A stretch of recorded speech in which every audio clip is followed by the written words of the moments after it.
What up, y'all? Zarek, Underdogs of Addiction. Today's video was my boy Zach's story. My boy Zach Collins. My friend Zach was somebody who I had only known for a year, but he was one of those people that you meet because I have best friends like that to this day, where when you met them, you knew that they were gonna be in your life for a long time. The thing about with Zach, I just didn't know he was going to be in my life a long time like the way he is spiritually, in memory, in lessons, in tragedy. My friend Zach overdosed during the COVID lockdowns in 2020. I found out, well, I'm going to get into that story, but he overdosed on a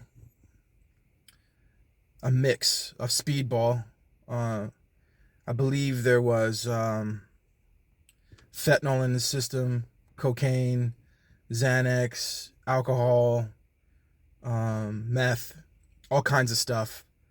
And the story's pretty chilling as I get into it.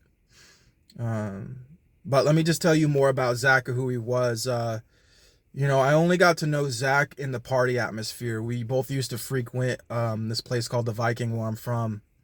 It was a very popular bar. And, Zach was your tattooed up Chad kind of guy, a ladies man. Got a lot of women, was very, very much a player. Later, I got to understand kind of more of that addiction as well. But we met through a mutual friend, and that mutual friend was like, yo, you're really going to like this guy. You guys are going to hit it off. And during COVID, one of our friends kind of created a bar at his house. Karaoke, like a little casino, like literally built out like a bar type vibe.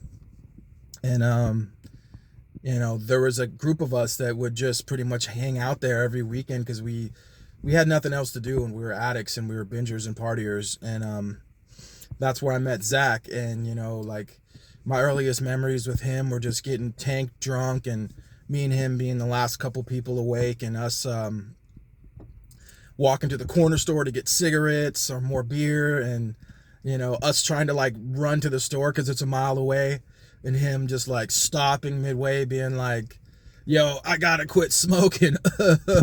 And, that we were both in our addiction at that time. And I like to laugh about those times, because at those times, if it wasn't for the drug or the party, and I don't know what I would have done to keep going, because at that time I needed drugs and alcohol to keep going, because I didn't know any other way to cope with my pain. And so, pretty much during COVID, me and him, we partied all the time, and we got really close. And he was just that friend. After the first night I met him, he just started texting me, hey bro, did you make it home safe?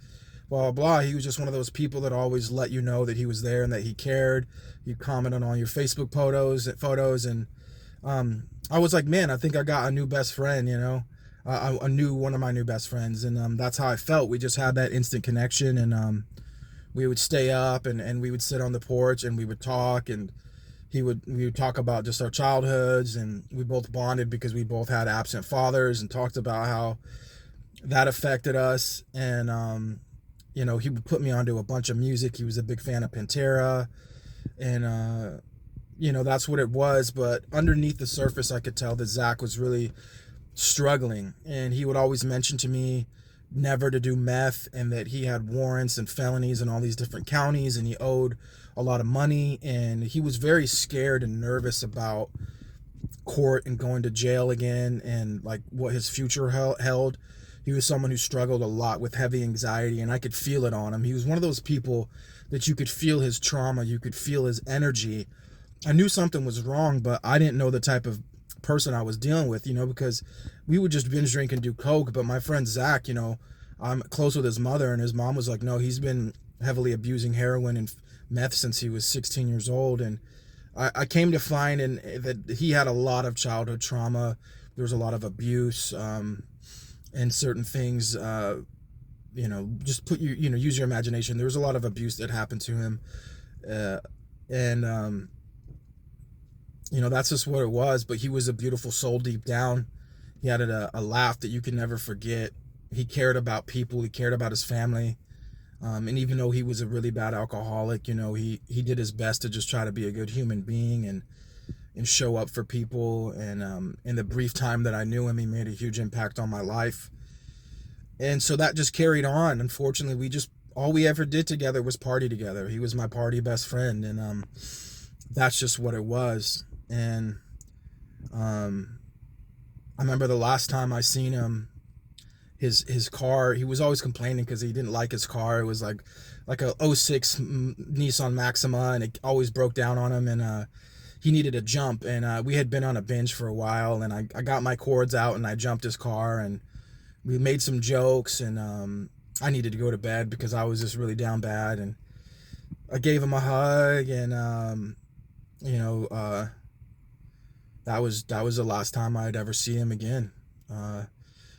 After that night, he there was a party a couple days prior to that, that we were all partying, and I knew something was off with him because he seemed just way too drunk, but it seemed like he was on other drugs. And that's when he started shooting heroin again, and he was like all paranoid, and he was like, I gotta leave this party, there's too many people are after me, Zarek. And he would get so messed up, he would be gone. You look in his eyes and he was gone, and I knew something was wrong, but I didn't have the experience to know what I was dealing with. I didn't know how much trouble he really was in. And basically what happened is he reached out to me like a week later on Facebook just saying what's up, but I myself was recovering from that bender, and so I didn't talk to nobody for 6 days. I was just really depressed. And it was the day of my birthday. I reached out to him and I was like, hey man, what's up? And I knew we were talking about partying on my birthday and hanging out, and he always would hit me back, and I thought something was off that he didn't read my messages. And I knew something was off that whole day. He actually passed away June 17th, 2 days before my birthday, but I didn't find out until my actual birthday.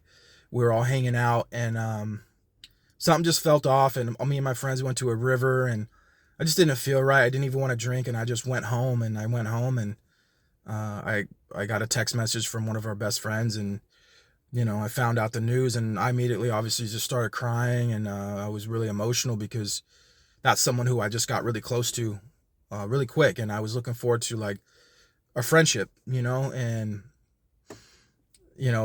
they found him. His sister, he lived with his sister, and they found him fully clothed in a prayer position. And so I never really knew if it was an accidental overdose or if he was trying to take his life. I really don't think he was trying to take his life. I just think he liked drugs and he would experiment, and I think he just got a bad batch, and that's what happened. But you just never know, and that's a question we'll always ask. And as a friend, you're always like, man, I wish he would have reached out to me. And sometimes, with this addiction, the pain, I knew that the pain and trauma he was dealing with was so heavy. He needed help, but he never got help. He never got help. And the pandemic messed so many people up who struggle with addiction, and he was one of them. And all of us, there's so many people I went to treatment with who became alcoholics, went from problem drinkers to alcoholics over the pandemic. And it's really, a lot of people died, and he was one of them. And it just shook me. And I remember the first weekend after he passed away, obviously I was trying to stay sober, but I ended up drinking, and because I just was fucked up, and I was going through a really rough breakup with my girlfriend. And I just walked into the house and I just started crying.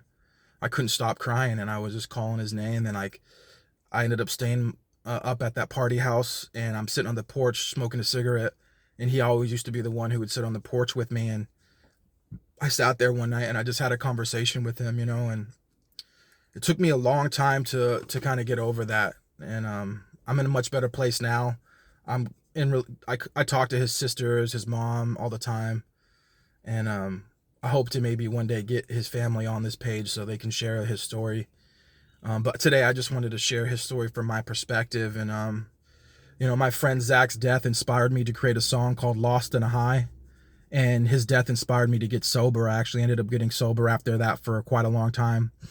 And then I created a song called Lost in a High for him, and I posted it on Facebook, and it got really popular locally in my hometown, like the most successful song locally. And a lot of people related to it. And I think it's almost at 300,000 views on YouTube. And I just talk about my battles with addiction, and then one whole verse I dedicate to him, and talk about how he left his children behind, and all these things. And it was just an honor to be able to do that for a friend, and know that forever there's a song out there with us that was made in his memory, and that his life did not go unseen or unheard.